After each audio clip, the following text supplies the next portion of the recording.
তো বন্ধুরা, রঘু ডাকাতে সেকেন্ড হাফ থেকে বেরালাম। মানে স্টোরি নিয়ে তো তোমাদেরকে আমি কিছু বলবো না, কারণ স্পয়লার হয়ে যাবে স্টোরিটা নিয়ে বললে।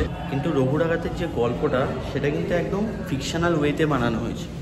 তাই ওভারঅল স্টোরিটা কিন্তু অনেকটা প্রেডিক্টেবল জোনের মধ্যে চলে যায় সেকেন্ড হাফে মোস্ট অ্যাওয়েটেড যে সিকোয়েন্সটার জন্য আমি খুবই এক্সাইটেড ছিলাম, শিপ সিকোয়েন্স, যেটা একদম ক্লাইম্যাক্সে আসে, ওইটা তোমাদেরকে কি বলবো, আমার মডারেট লেগেছে।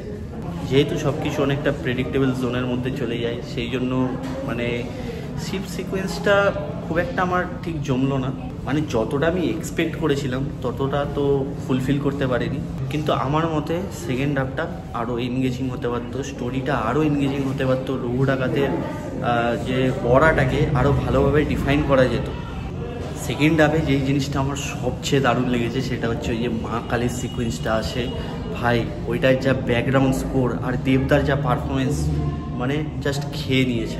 মানে ফার্স্ট হাফ দেবদাকে যদি আমি বলি সেমন কিছু তোমার ভালো নাও লাগতে পারে, কিন্তু সেকেন্ড হাফে রঘুর যা অরা, রঘুর যা ডেফিনেশন দিয়েছে ভাই, আলাদাই মজা পাবে। দেখো, অ্যাকশান সিকোয়েন্সের হিসাবে যদি বলি, এটা কিন্তু অ্যাকচুয়ালি অ্যাকশান ফিল্ম নয়, কিন্তু তাও অ্যাকশান আছে, যেগুলো আছে। ক্যামেরা ওয়ার্ক আমার ডিসেন্ট লেগেছে, ক্যামেরা ওয়ার্কটা আরও ভালো হতে পারতো। বেশিরভাগ স্লোমোর মাধ্যমে অ্যান্ড হুশ যে এফেক্ট হয় তার মাধ্যমে প্রেজেন্ট করা হয়েছে।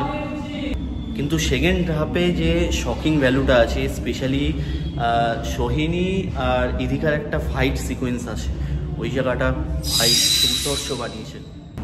বাকি ক্যামেরা ওয়ার্কে প্রিমিয়ামনেসটা তো দারুণ, মানে কাজ খুব ভালো লেগেছে। যে শর্টগুলো নেওয়া হয়েছে তার মধ্যে একটা প্রিমিয়ামনেস আছে, কিন্তু অ্যাকশান সিকোয়েন্সগুলো আরও বেটার হতো, আরও ভালো হতে পারতো। বাট রঘু ডাকাতে এই জিনিসটা আমার অসাধারণ লাগলো। প্রথমত তো দেবদার পারফরমেন্স, দ্বিতীয়ত অনির্বাণ ভট্টাচার্য, তৃতীয়ত হচ্ছে এর ব্যাকগ্রাউন্ড স্কোর ভাই।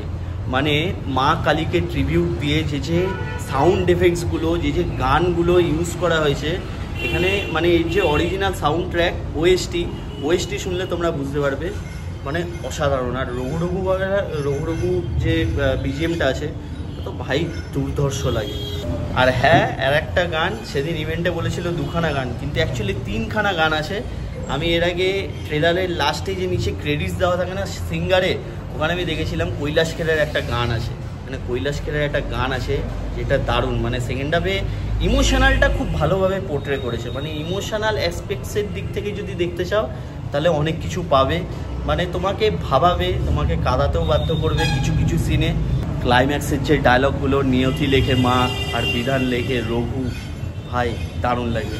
ওভারঅল আমার মোটামুটি লাগলো, খুব একটা যে ভালো বলবো, এক্সপেকটেশনের বাইরে বলবো সেটা না, ভালো, ছবিটা ভালো। তোমরা ওয়ান টাইম ওয়াচের জন্য দেখতে পারো।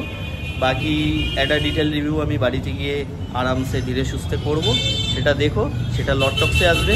বাকি তোমরা যদি দেখে থাকো, তোমাদের কেমন লেগেছে আমাকে কমেন্টসে অবশ্যই জানিও। আর প্রথম হাফের যদি রিভিউটা না দেখে থাকো, এই সাইডে কোথাও পপ আপ হবে, গিয়ে দেখে নিতে পারো। বাকি দেখা হচ্ছে খুব জলদি, ততক্ষণের জন্য টাটা।